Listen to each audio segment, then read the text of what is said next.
श्री लक्ष्मी नारायण महायज्ञ के लिए कलश यात्रा सिवान जिले के दरौली थाना क्षेत्र के बेलाव गांव स्थित हाड़ा ब्रह्म स्थान पर कल बुधवार को भव्य कलश यात्रा के साथ शुरू हो गया। 9 दिवसीय श्री लक्ष्मी नारायण महायज्ञ में कलश यात्रा बुधवार की सुबह 8 बजे निकाली गई, जो सरयू नदी के तट से 1001 कन्याओं सहित महिला पुरुष जल भरे और महायज्ञ स्थल पर पहुंचे। महायज्ञ के दौरान 9 दिनों तक सुबह 7 बजे से 11 बजे तक पूजन होगा। दोपहर के वक्त 11 से 2 बजे तक रामलीला का आयोजन होगा। दोपहर के 2 बजे से 5 बजे तक हवन और आरती का आयोजन होगा।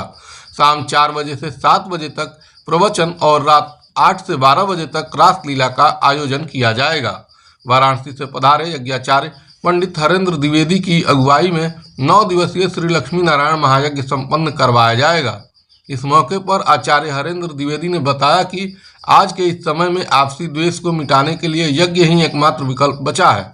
महायज्ञ में सभी क्षेत्र के सभी वर्णों के लोग आपस में मिलजुल कर इसका आयोजन करते हैं तथा सभी एक साथ रहते हैं। साथ ही साथ यज्ञ से उठने वाला हवन का धुआं हमारे वायुमंडल को दूषित होने से बचाता है। मौके पर मंदिर के मुख्य पुजारी रमेश तिवारी ने बताया कि बेलाव स्थित हाड़ा बाबा मंदिर का ख्याति दूर दूर तक फैला है तथा इनके आशीर्वाद से अनेक असाध्य रोगों पर मनुष्य विजय प्राप्त कर लेता है। वहीं पैक्स अध्यक्ष आर्यन राय ने बताया कि इस लक्ष्मी नारायण महायज्ञ में पूरे गांव के साथ साथ पूरे क्षेत्र का भी भरपूर सहयोग मिल रहा है। पूरे गांव में उमंग एवं उत्साह का माहौल है।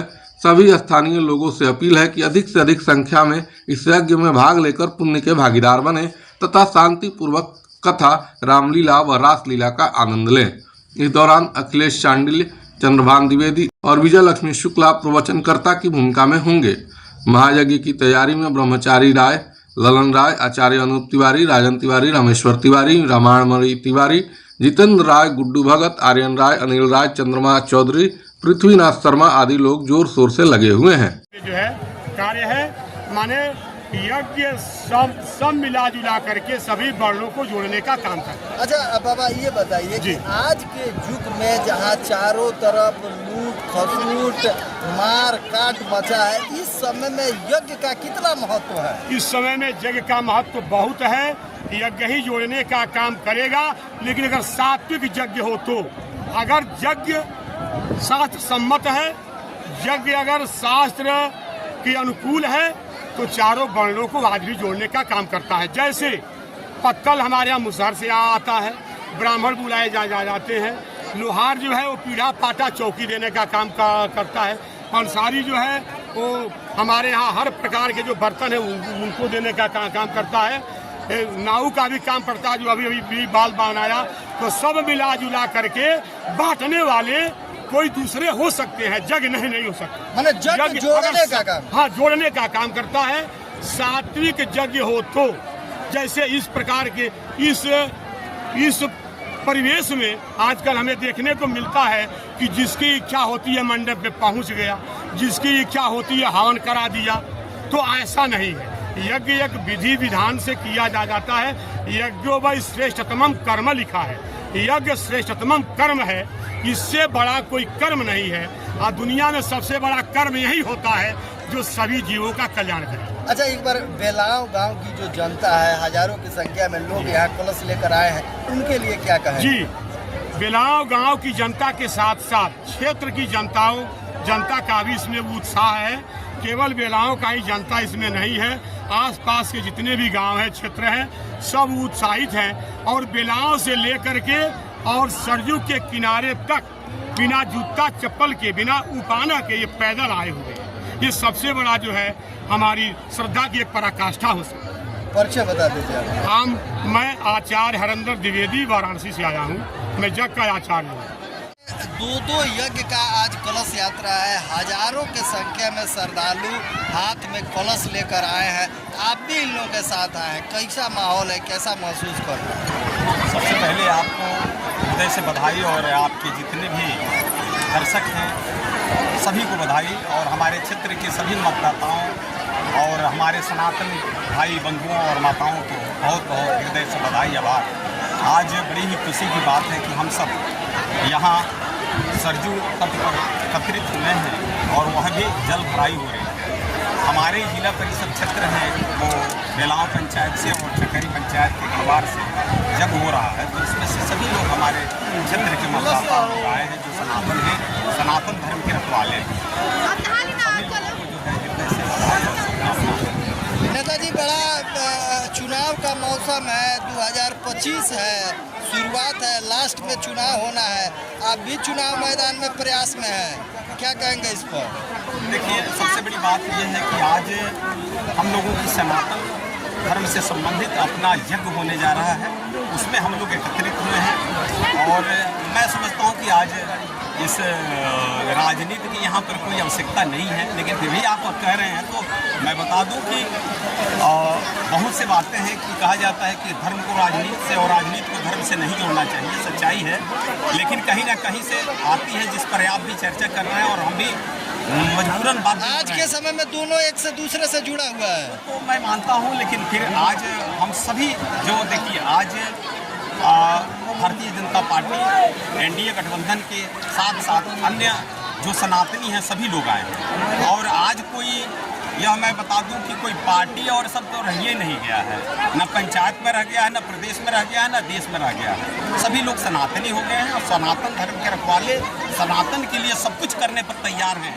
इसलिए हम अपने जितने सनातनी भाई बंधु हैं सभी को मैं बार बार हृदय से बधाई, शुभकामना और आभार व्यक्त करता हूँ। मेरा नाम हुआ विद्यासागर बैठा और मैं भारतीय जनता पार्टी के अनुसूचित जाति मोर्चा के क्षेत्रीय प्रभारी गोपालगंज महाराजगंज और हमारी पत्नी लगातार 3 बार से जिला परिषद सदस्य श्रीमती उषा बैठा जी और घर तो मेरा प्रॉपर दरौली हुआ, हमारे क्षेत्र उधर से भी लगातार हम लोग जिला परिषद सदस्य, सब जनता मालिक की कृपा से। एक मिनट, तो आप लोग क्वेश्चन करेंगे? हाँ क्वेश्चन करेगा वो। बेलाव गांव में महायज्ञ हो रहा है, श्री लक्ष्मी नारायण महायज्ञ, रासलीला रामलीला का प्रोग्राम है, क्या क्या प्रोग्राम है आपके माध्यम से? आप सबसे पहले तो रास विहारी श्री रास जी अपने लोग पधारे हैं श्रीधाम वृंदावन से और हमारी जो संस्था है इसका नाम है श्री राधा रमन रासलीला संस्थान, जिसके अध्यक्ष हैं परम पूज्य स्वामी श्री दामोदर जी महाराज, जो कि कृपा पात्र हैं अयोध्या से श्री नृत्य गोपाल महाराज जी के द्वारा। तो अब बताते हैं इसका उद्देश्य क्या है। जो ये यज्ञ हो रहा है ये एक धार्मिक यज्ञ है। धर्म एव हतो हन्ति धर्मो रक्षति रक्षिता। तो धर्म शास्त्र हमारा ऐसा कहता है कि जो धर्म की रक्षा करता है धर्म उसकी रक्षा करता है और जो धर्म का खंडन करता है धर्म उसका खंडन कर देता है। उसी के द्वारा माध्यम से ये धर्म आयोजन प्रारंभित है, जिसमें कि धर्म के द्वारा हम वृंदावन से आकर के यहाँ पधारे हैं, यहाँ क्षेत्र में बेलाओं में। तो हमारे माध्यम से ठाकुर जी की लीलाओं का वर्णन, ठाकुर जी की दिव्य लीलाओं का दर्शन यहाँ पर दिखाया जाएगा। मध्याह्न काल यानी कि दोपहर के समय ठाकुर जी की मर्यादित रामलीला का आयोजन होगा, जिसका समय रहेगा 11 बजे से लेकर के 2 बजे तक। और जो रात्रि काल रहेगा उस रात्रि काल में ठाकुर जी की कृष्ण लीला का समय रहेगा, जो कि समय रहेगा रात्रि 8 बजे से लेकर 11 बजे तक। ठाकुर जी लीलाओं का महत्व यही है, जिस प्रकार भागवत श्रीमद् भागवत गंगा स्नान करने से मनुष्य का जो पाप है वह पाप कट जाता है, उसी प्रकार ठाकुर जी की जो लीलाओं का दिव्य दर्शन करता है। 84 लाख योनियों में मनुष्य को भटकना पड़ता है, परंतु अगर कोई सच्चे मन से सच्ची भावना से ठाकुर जी की दिव्य लीलाओं का दर्शन करता है तो उसका जो 84 का बंधन है, 84 लाख योनियों में बार बार आने और जाने का जो बंधन है वो भवबंधन कट जाता है और स्वतः ही ठाकुर जी के माध्यम से वह ठाकुर जी को प्राप्त कर लेता है। अच्छा, आज के समय में जहाँ की चारों तरफ लूट खसोट मचा हुआ है, उस समय में कथा सुनना या फिर भगवान की लीलाओं का देखना कितना महत्व है? देखिए जी, ये कलयुग का प्रभाव है, ये कलयुग का प्रभाव है। कलयुग समयुग आन नहीं जो कछु नर करे विश्वास। शास्त्र प्रमाणित करता है कलयुग के जैसा युग कभी आने वाला नहीं है, क्योंकि जो फल सतयुग में मिलता था यज्ञ आदि करने से, जो फल त्रेता में मिलता था गौदान करने से, जो फल द्वापुर में मिलता था प्रदक्षिणा करने से, घूमने में मंदिरों के दर्शन करने से, परंतु वो फल कलयुग में स्वतः ही मिल जाता है केवल सोचने मात्र से। अगर आपने सोचा कि जाकर के हम गंगा स्नान करें तो उसका जो फल होता है वह आपके पुण्य फल में जुड़ जाता है, धर्म खाते हैं। परंतु अब आपने प्रश्न किया कि कलयुग में आदमी लोग धर्म पाठ पूजन नहीं कर पाते हैं, तो इसका मतलब क्यों नहीं कर पाते हैं? तो इसका मेन रीज़न है ठाकुर जी की माया। कलयुग जो है, इस कलयुग में जब कलयुग का प्रारंभ हुआ तो कलयुग ने भगवान के चरण पकड़ लिए। हे भगवान, ये बताएं मैं कहाँ जा कर के रहूँ? आप युग में आ रहे हैं, मेरे युग में आ रहे हैं, तो अब ये तो बता दें, जब आप आ जाओगे तो मेरा तो नाम ही खत्म हो जाएगा, फिर तो वो नारायण युग हो जाएगा, फिर कलयुग कहाँ से रहेगा? तो जब नारायण के चरण पकड़ लिए कलयुग ने, तो नारायण प्रभु ने उसके ऊपर दया दिखाते हुए नारायण प्रभु ने कहा, कलयुग मैं तुम्हें कुछ स्थान बताता हूँ, तुम जाकर के उन स्थानों पर रहो। सबसे पहले तो बताया स्वर्ण, कि जाकर के आप सोने में रहिए। तो सोने के कारण यही रहा, सोने में बताया इसलिए क्योंकि सोना शीतलता को प्रतीत करता है और सोना एक तरीके से दुर्भावना को भी प्रतीत करता है। आपने देखा होगा, आपने अगर किसी ने कथा सुनी है तो उनको पता होगा, परीक्षित जी को जो श्राप लगा वह केवल उस सोने के मुकुट के माध्यम से लगा जो गलत श्रेणी से कमाया हुआ था। सोना अशुभ नहीं है, गलत तरीके से अर्जित किया हुआ धन वह अशुभ होता है, उसमें कलयुग का निवास होता है। तो उसी प्रकार दूसरा जो स्थान बताया, वह स्थान बताया जहाँ पर भी भगवान का सत्संग कीर्तन आदि हो रहा हो, तो वहाँ जा कर के आप निवास करो। यही कारण है कि आजकल जो लोगों की रुचि है वह धर्म के प्रति कम होती जा रही है। लोग धर्म को मतलब एक तरीके से फॉर्मेलिटी तरह से देख लेते हैं, परंतु उन लोगों को सोचना चाहिए धर्म एव हतोवंती। अगर आप धर्म की रक्षा करोगे तो धर्म आपकी रक्षा करेगा। अच्छा महाराज जी, कुछ नौजवान ऐसे हैं जो रास्ते भटक गए हैं, उनको कैसे रास्ते पर लाया जाएगा? देखिए, शास्त्र कहता है ना क्षीणते कर्मः कल्पकोट सतैरपि अमश्यमेव भोक्तव्यम कृतम कर्म शुभाशुभम। ये हम नहीं कहते, शास्त्र प्रमाणित करता है। जैसा आप कर्म करोगे वैसा फल आपको अवश्य भोगना पड़ेगा। अगर आप धर्म का खंडन करोगे, धर्म को त्याग करके अलग रास्ते पर जाओगे, तो निश्चित ही एक ना एक दिन आपका विनाश अवश्य है। परंतु ठाकुर जी कभी किसी का अनित नहीं चाहते हैं। ठाकुर जी ने कहा है, सर्व एव हतोवंती सर्वो रक्षति रक्षिता। जितने भी लोग इस संसार में हैं, मैं सबके लिए हूँ और सब मेरे लिए हैं। तो अगर वो गलत रास्ते पर जा रहे हैं तो उनको स्वतः ही सोचना पड़ेगा, या उनके जो स्वजन हैं, जो उनके इष्ट मित्र हैं, जो उनके गुरुजन हैं, उन लोगों को सोच करके उनको सदमार्ग पर लाना पड़ेगा। अच्छा, बेलाव गांव के नगरवासी, क्षेत्रवासी, आसपास के लोगों को क्या संदेश देंगे अपने माध्यम से? संदेश यही है, देखिए, बेलाव कोई हमारे लिए नया नहीं है, क्षेत्र कोई नया नहीं है। ठाकुर जी कृपा से यहाँ लोगों से हमको बहुत प्यार मिलता है, लोगों के अंदर बहुत विशेष भाव भक्ति है। तो संदेश यही है, ठाकुर जी की लीला प्रारंभ में जितना अधिक हो सके राम जी का, कृष्ण जी का, या जिन भी आप भगवान को मानते हैं, कोई ऐसा मैटर नहीं करता है कि राम श्याम अलग हैं या कोई भी XYZ भगवान अलग हैं, कोई अलग नहीं है। सब भगवान में, सब में राम विराजमान है, सब में कृष्ण विराजमान है। अगर आप किसी को भी मानते हैं तो धर्म की ओर अग्रसर हों। जहाँ भी धर्म का आयोजन चल रहा हो, वह धर्म के आयोजन में बढ़ चढ़ के हिस्सा लें और उस धर्म आयोजन को उसकी उच्च गति तक पहुँचा करके उस धर्म आयोजन में अपनी संलिप्तता जा करके प्रदान करें। आयोजक समिति के सदस्यों को क्या कहना चाहेंगे? आयोजक समिति के जो सदस्य हैं हमारे आदरणीय, बहुत अच्छे सदस्य लोग हैं। इस बार की जो कमेटी है बहुत ही सुंदर, उनसे कहना चाहेंगे बस यही कि जैसे भी हो आप ऐसे आयोजन कराते रहें जिससे लोगों को बिना मांगे और बिना चाहे वृंदावन और अयोध्या धाम की यात्रा हो पाए। परिचय बता दीजिए। जी, श्री राधा रमन रासलीला संस्थान श्री धाम वृंदावन, अध्यक्ष स्वामी दामोदर शर्मा, और हमारा नाम है हरे स्वामी हरे कृष्ण शर्मा। धन्यवाद। राधे।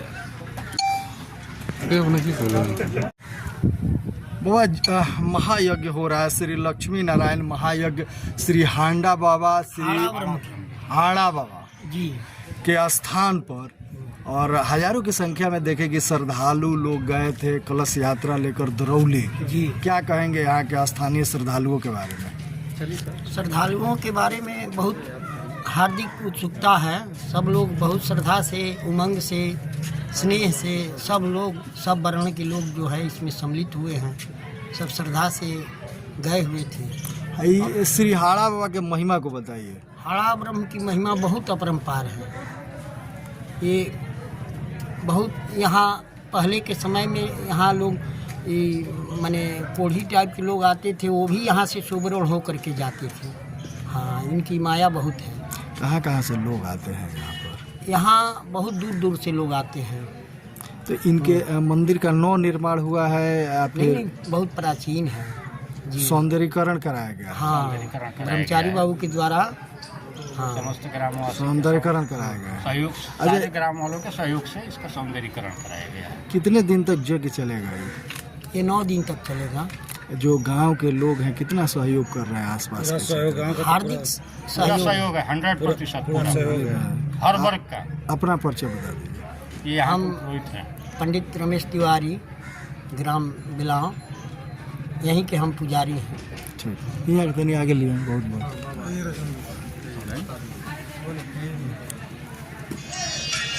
ये जो आस्थान है श्री हाड़ा, अब पहले हम पूछन तो बोले। ये सबसे पहले आप लोगों का और यहाँ के समस्त ग्रामवासियों का आपके चैनल के माध्यम से हम यहाँ पर हार्दिक अभिनंदन करते हैं और निमंत्रण भी देते हैं यज्ञ में सम्मिलित होने के लिए। इस श्री हाड़ा बाबा के महिमा को बताइए। देखिए, ये हम लोगों के पूर्वज वंशज, और ये 9 माह के उम्र में छोटे थे, तो भगवान की महिमा चाहे जो भी कहिए होनी, ये जो हाड़ा गण है उनके द्वारा मतलब इनकी मृत्यु थी। ठीक है, महिमा इनका है। इसके समय से ये स्थान बना हुआ है लगभग 300 साल के आसपास। और बाबा की कृपा दृष्टि पूरा सब लोगों पर पड़ती है। ठीक है, सब लोगों का आशीर्वाद बाबा बनाते हैं। अच्छा, ये जो यज्ञ हो रहा है कहाँ से लोग इसमें भाग ले रहे हैं इस यज्ञ में? इसमें तो अब हम आज पूरा में देखें तो गोरखपुर तक के लोग इसमें शामिल हैं। गोरखपुर से लेके हाजीपुर तक के लोग, बलिया के लोग भी शामिल हैं इसमें। हजारों की संख्या में देखें कि महिला पुरुष कलश लेकर उतना दूर बलिया, गए। देवरिया, सब जगह के लोग शामिल हैं। अच्छा, एक बार इस यज्ञ के माध्यम से आसपास क्षेत्र के लोग जो इसमें भाग ले रहे हैं उनसे क्या अपील करेंगे? अपील करेंगे सबको बाबा के शरण में आए, सारे लोग सहयोग करें, शांति बनाए रखें। परिचय बता दीजिए। हमारा नाम राजन तिवारी, घर डलाम।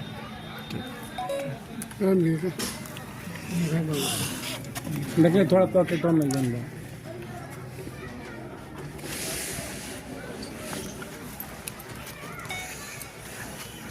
अध्यक्ष जी, इस महायज्ञ में श्री लक्ष्मी नारायण महायज्ञ में हजारों की संख्या में लोग भाग लिए थे। काफ़ी व्यवस्था की गई है यहाँ पर। कहाँ से लोग यहाँ पर आए हैं? लगभग अगल बगल के हर गांव के लोग आए थे। लगभग 10-12 गांव से लोग, अपने पूरे क्षेत्र के लोग। कलश यात्रा में कितने लोग शामिल थे? लगभग 5100 कलश मंगाया गया था। तो भीड़ भी लगभग 5,000 के आसपास थी। अच्छा, ये जो मनोरंजन का साधन कहें, झूला वूला या फिर रामलीला रासलीला, कहाँ से ये लोग आए? रामलीला रासलीला श्रीधाम वृंदावन से आए हुए हैं, और झूला वाले अपने ही क्षेत्र के आए हुए हैं। प्रवचन करता है कौन? प्रवचन करता एक चुटकिया बाबा हैं जो देवरिया के रहने वाले हैं। चंद्रभान द्विवेदी है। चंद्रभान द्विवेदी जी हैं। केन बाबा का नाम से प्रसिद्ध है। एक बार क्या अपील करेंगे जो क्षेत्र के लोग इस यज्ञ में भाग लेंगे, उनसे क्या अपील करेंगे? क्षेत्र के लोगों से अपील होगा कि वो अपना समय निकाल कर आएँ और प्रवचन का लाभ उठाएं और रामलीला और रासलीला का दर्शन कर सौभाग्य प्राप्त करें। कितने दिन पहले आप लोग इस तैयारी में जुटे हुए थे? लगभग 1 साल से हम लोग इस तैयारी में जुटे हुए थे। परिचय बता दीजिए। आर्यन राय, ग्राम बेलाव।